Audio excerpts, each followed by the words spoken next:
The red-cockaded woodpeckers, they live in family groups, and a family could be anywhere from just 2 birds, a male-female pair, or it could be a pair plus maybe up to 4 of their offspring. So at each territory, we have to make sure that the birds have enough cavities, one for each bird in the group, at minimum. The birds each get their own cavity, they don't share. So if a family group has 4 birds, then we need a minimum of 4 cavities. And if that territory doesn't already have 4 natural cavities, we would need to go and install these artificial cavity boxes.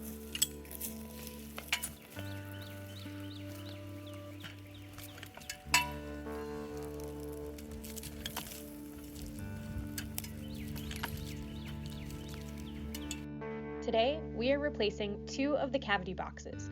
The cavity boxes typically only last about 4 years, so we will either replace them when it is time or when something goes wrong, like if there are holes inside, if it's flooded, or the walls have been eroded away by other woodpeckers.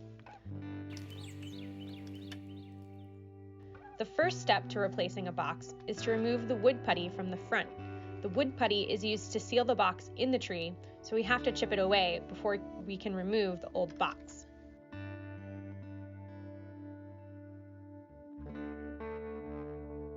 Next, we remove the metal screen on the front of the box, which is there to protect the front of the box from being pecked. Sometimes woodpeckers manage to peck in between the metal, but it does what it's supposed to do for the most part. Once the metal screen is off, we can take a chainsaw and make cuts in the old cavity box so it can be pried out of the tree.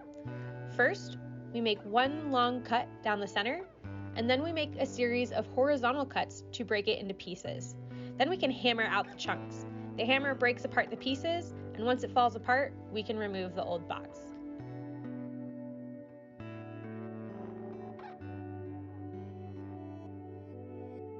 Once we get all the pieces out of the hole, we use the chainsaw to clean up the cavity. We want to make sure the sides are nice and smooth so the new box will fit without any problems. Once the hole is ready to go, the sides are smooth, the corners are nice and sharp, we can easily insert the new cavity box into the hole.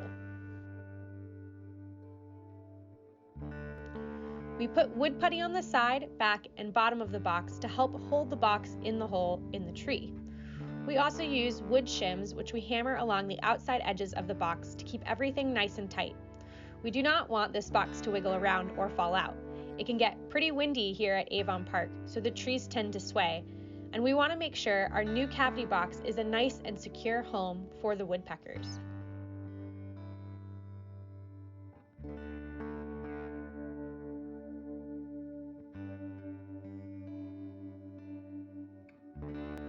Once we have used the wood putty and wooden shims to secure the box in place, we put wood putty on the front to cover the metal screen and help the box blend into the tree.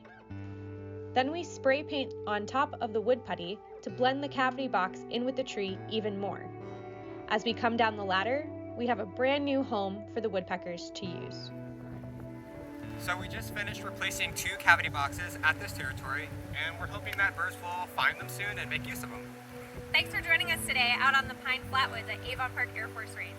See you later!